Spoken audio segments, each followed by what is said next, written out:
Okay, sometimes, as we've seen, it's beneficial to use identities to help us solve. Now, the difference between the problems we've done and this one, or these, are is that we're going to really need to use them right away in the beginning to help us solve. So, let's just take a look at something here. We have an equation that has a multiple angle and a single angle and two different trig functions. So, what I'm going to do is I'm going to look at the double angle formula for cosine. And if you look at the double angle formula for cosine, we can rewrite this equation as 1 minus 2 sine squared x, that's from the double angle formula for cosine, equals sine x. And again, from the first example we did in the notes today, or example 2 actually, we should recognize this as a quadratic. So we bring everything over to the same side, okay, by adding and subtracting. And what we really find out is that this problem is actually the same as example 2. So you can just see example 2 for the rest of the solution. Okay, save us some time. But what we did there was we substituted in 1 minus 2 sine squared for cosine 2x. Okay? Alright. Next one. Now this one looks like a mess, but actually there's some nice features to it. Let's take a look at this mess right here. Okay? What you find out here, if you look a little more carefully, notice we have sine of u and a cosine of the same u and a cosine of v and the sine of the same v. This is actually the sum formula for sine. So what we really have here is sine of 5x plus sine of 3x plus 2x. That's by the sum formula for sine. That allows us to rewrite this as sine of 5x plus 1 equals 0, and now we have two sines of 5x, so we combine those, 2 sine 5x plus 1 equals 0. Now we have a multiple angle here, so we'll want to replace that with a u, okay, and solve for u. So we get sine of u equals negative 1/2. That happens when u equals 7 pi over 6 plus 2 pi k. From your unit circle, or however your teacher has you doing that, drawing triangles, or u equals 11 pi over 6 plus 2 pi k.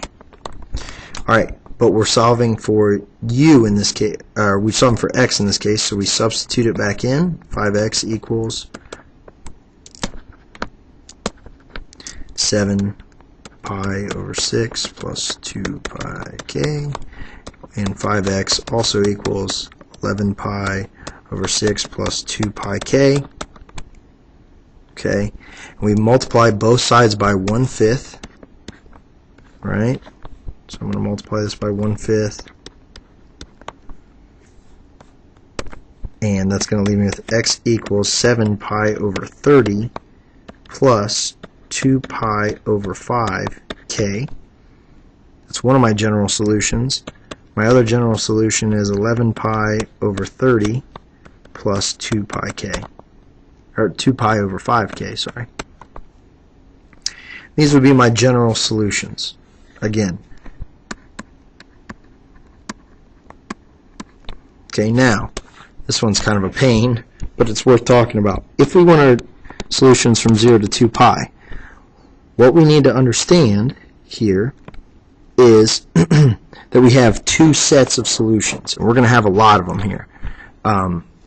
But let's just start with the first set, right here, the first set, and start off by saying, alright, x has to equal 7 pi over 30. I get that. And then I have to add with a common denominator. Okay? Now my common denominator, in this case I'd have to multiply both sides, or both the top and the bottom, by 6 to get my common denominator. So this is really 12 pi over 30. And what I'm going to do is I'm just going to continue to add 12 pi's over 30 to my solutions until I get up to, or over, 60 pi over 30.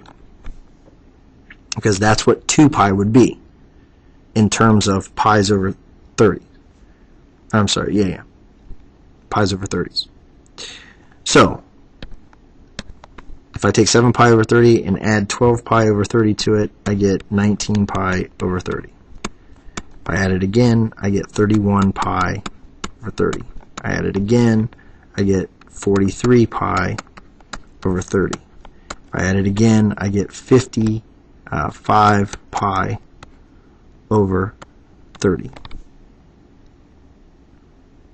Okay, now if I add 12 pi over 30 to that again, it goes over 60 pi over 30, so we're going to stop there. I move on to the second solution set.